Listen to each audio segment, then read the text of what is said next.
Probably negative 20 degrees being the high for February with snowfall. That probably hands out.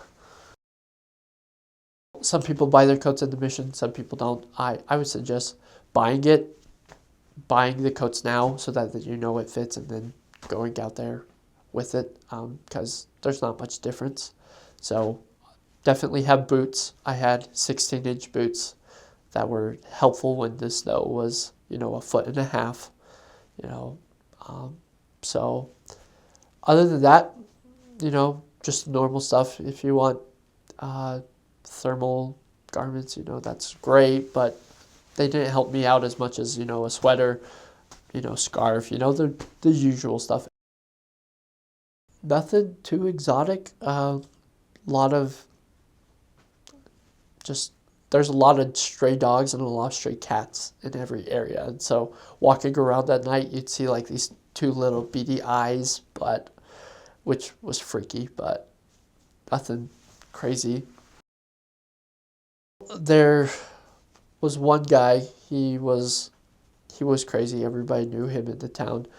He would go around telling people that he was Moses, and that the local preacher for a Protestant church was Pharaoh and had all the congregation enslaved to him, and that it was his job as Moses to set the people free.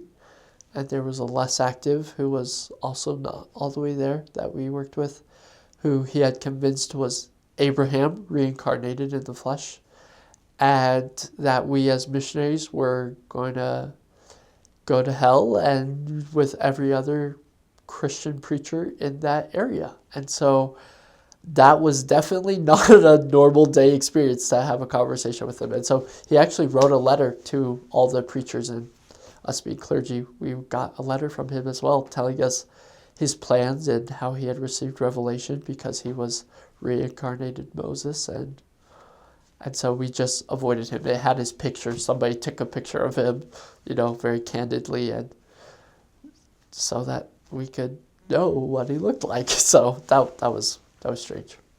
Very strange. Powerful life lesson is, I mentioned it earlier, but just planning your life. Like, you can do whatever you want. Like, where I am today, I did not imagine who I was going to be 18 months off my mission. But coming home, I was able to start planning it. And, some people told me, oh, that's impossible. That's not for you. That'd be too hard. But I'm doing it today. And so kind of this idea of faith, believing in what you want and knowing that God blesses you with righteous desires and working for it. A lot of hard work, but you can achieve what you want. When we had the car crash, that was very difficult. And so that same night when we had the accident, it was the coldest day of winter up to that point. It didn't get to negative 20, but it was like in zero. And so all our pipes froze as well.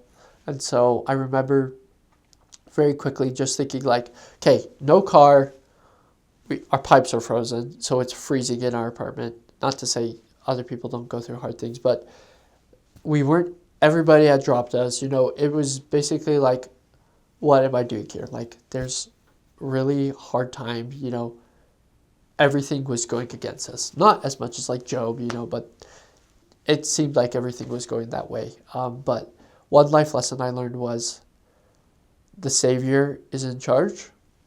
And it was in that moment where it was like, I learned to rely on the atonement rather than like to apply it. Like it came to a point where it was like, okay, I need you to get me out of bed and to go out and walk in 4 feet of snow at negative 10 degrees to be able to do things, because like everything was going against us. And so it was like the enabling power of the atonement that I really learned how to, not just for sins and not for, depression or things like that, but to really have a strength, kind of like they talk about in the Book of Mormon, where Nephi says, I had a strength given to me to break the bands I didn't have earlier. And, it was a strength and so to be able to apply the atonement day to day.